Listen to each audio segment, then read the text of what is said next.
guys, welcome to Top 5 Wednesday. So today's list we are going to do are our top 5 favorite quotes from books. These are like some of our most memorable ones that have stuck with us for years and years and years. Some of them are a little bit horrible.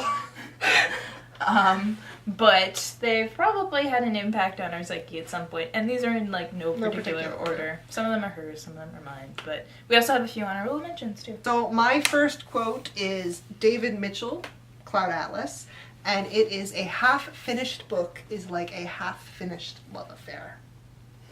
And I don't know, it just kind of spoke to me in a way because I'm the same way. Even if I don't like a book, I have to finish it. Even if I don't like a series, I have to finish the freaking series. So it's just one of those things, like if you're a reader, you really kind of like get it and you understand just your relationship with books. And if you haven't read Cloud Atlas, go give it a read. It definitely has a lot of other really memorable quotes, but that was the one that stuck out to me the most. Okay, this one is a quote that I have memorized since high school, and I made her read the book. The book wasn't like fantabulous, but it was a good book. But the quote stuck with me, and it was, "Never question Lady Luck. She is fickle and follows no whim but her own." And that is Basilisk by, I can't remember the author. We'll put it at the bottom. But I don't know why it stuck with me. It was just, I memorized it, and it makes like a lot of sense. Like when you have good luck, you don't question it because you never know when your luck's gonna come. You never know when it's gonna go again. It's just everything's up in the air. So when you get something good, you just have to run with it. And when you have bad luck.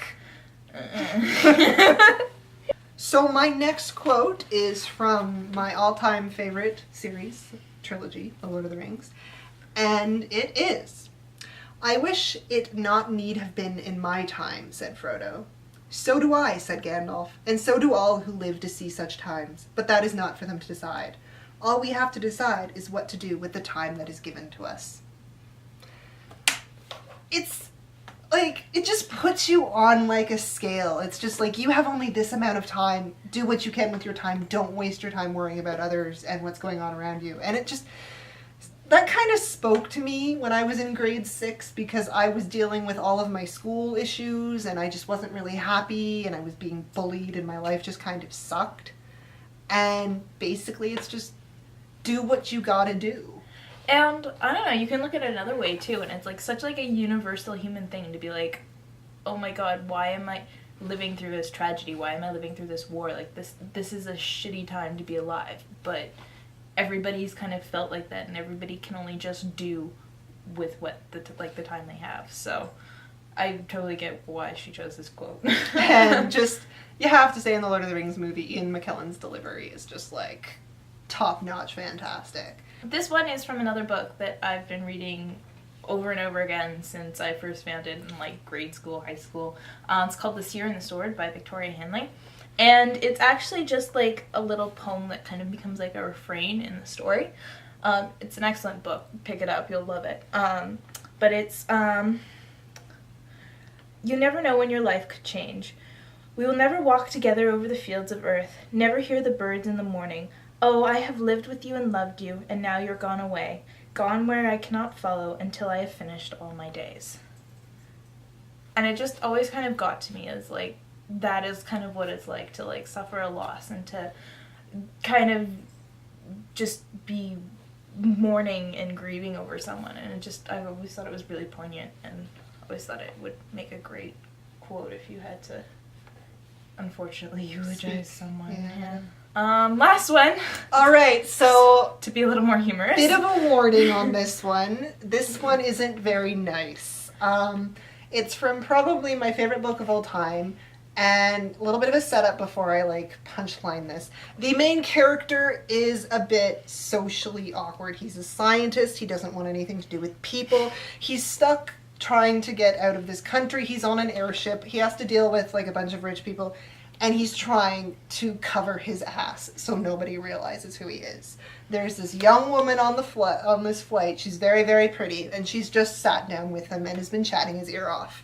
So his friend comes up to him, interrupts the conversation, and says the following. "It's all much simpler. Our Lady Nanuka has a hobby. Whenever she sees a man who interests her in a certain way, she isn't happy until that man has joined her for an evening of sport. It was obvious from Cabal's face that he was working down a list of possible sports. The slight expression of consternation indicated that he had arrived at cricket. Leonie decided to put him out of his misery. She's a bike, a tart, a slut. She'll be buried in a Y-shaped coffin. Coming across that line for the first time was just like, holy shit, what an insult. Like, if, like... just...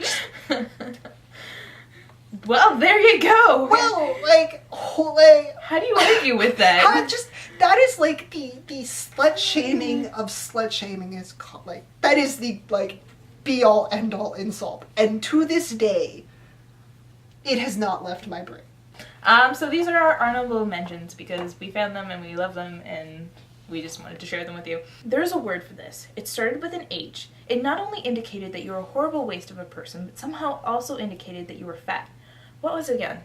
Oh yeah, hypocrite. Are you kidding? That guy was a mystery wrapped in an enigma and crudely stapled to a ticking fucking time bomb. He was either going to hit somebody or start a blog. So yeah, what are your favorite quotes or memorable quotes? Give them to us. Everybody has one that's just stuck with them forever and they can just pull it off the top of their head. So what are yours? They can either be profound, like the Gandalf speech, or the Seer and the Sword, or they can be horribly insulting, like the Y-shaped coffin. Anyways, we hope to hear from you guys. See you later.